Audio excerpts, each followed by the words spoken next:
Now, top story on World DNA. In a significant development, Russia says it is open to negotiations on an end to the Ukraine war if initiated by the U.S. President-elect Donald Trump.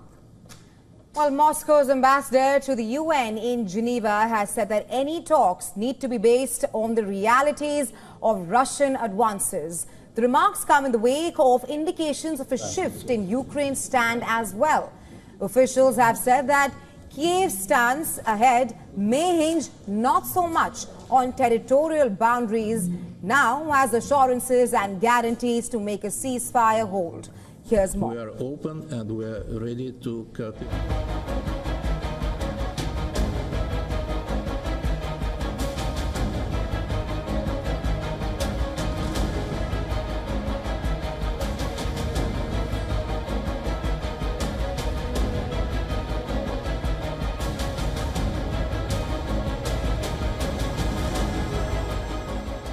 For months on end, Volodymyr Zelensky has reiterated that any peace settlement that amounts to ceding territory to Russia is not acceptable. That could be on the verge of changing. Quoting from the chairman of the Defense and Intelligence Committee of the Ukrainian Parliament, talks should be based on guarantees for Ukraine. Nothing is more important.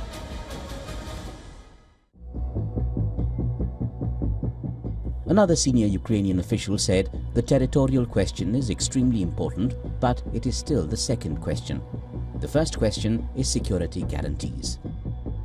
What's led to the change of heart? Well, most obviously, realities, both on the ground and geopolitically. In the war zone, Ukraine faces big losses on the Eastern Front and in Kursk region of Russia. A bigger one perhaps though is US President-elect Donald Trump pushing for a quote-unquote accelerated timetable of negotiations. Trump has indicated he may soon appoint a special envoy to lead negotiations on ending the war. Plans have pointed at freezing the front lines along the current war zone, establishing a demilitarized zone and implementing a 20-year moratorium on Ukraine's NATO membership that Russia has demanded. As a justification for agreeing to any settlement, Kyiv has said it would not formally renounce any claim over territory under Russian occupation. Ukraine is skeptical of ceasefires after Russia violated them in 2014 and 2015. It seeks to ensure that any new one is foolproof. But support for ceding territory now in exchange for peace is rising among Ukrainians. Analysts say securing a favorable settlement for Ukraine while Russia is advancing would be extremely difficult. Russian negotiators would be unlikely to settle only for territory their army has already taken.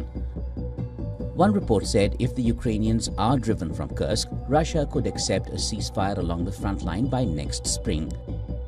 Territory set aside, security guarantees turn supreme. How realistic is that?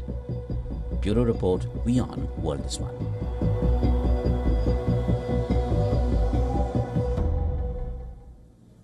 For more on this, we are now being joined by John Ereth from Washington, D.C.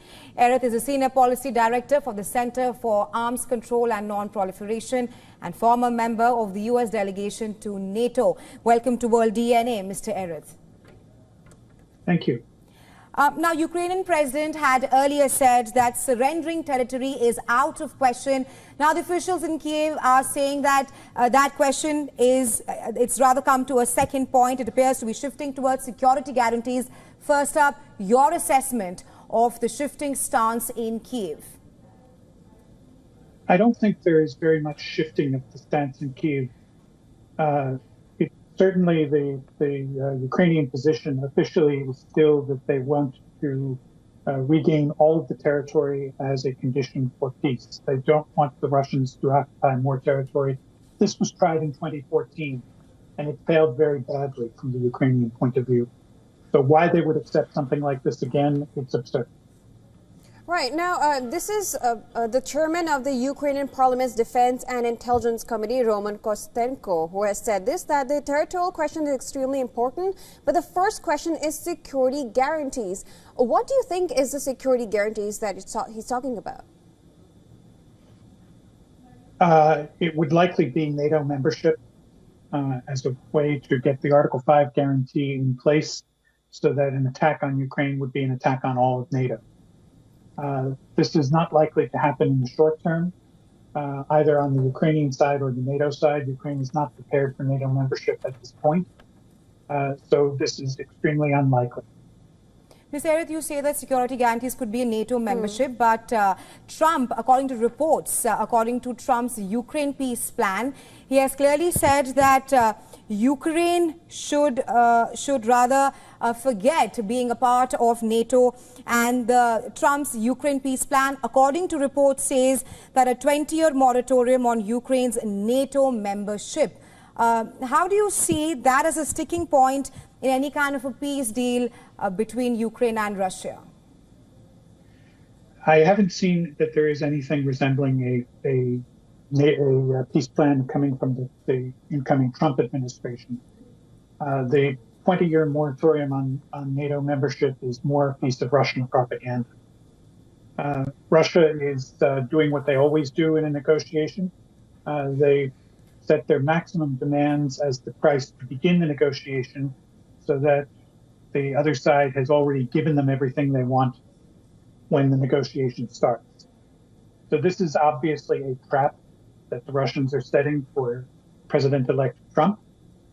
If he gives them what they want and goes into a negotiation with Russia already getting everything, then he looks like a fool. If he says, no, you cannot have everything you want, then the Russians say, then no negotiation, and he looks ineffective. So either way, he loses. Right, but if Trump has guaranteed that he's going to end this in one day, the Ukraine war, what kind of suggestions do you think would be coming from Trump? He said that he can end it in one day. So this would depend on both sides adopting a constructive approach to actually working out a peace deal and overcoming the territorial question. Russia absolutely wants to hold on to the territory that it has seized through its aggression against Ukraine. Ukraine absolutely wants that territory back. This is what has stood in the way of a peace deal thus far, and it would still be a major obstacle. Absolutely. So I think... Go on, of course. So I think that President Trump is saying that if both sides are prepared to adopt a constructive approach, it is possible to reach an agreement relatively quickly, but that's a big if. Right, interesting. Thank you so much, On Earth, for joining us and giving your perspective. You're welcome.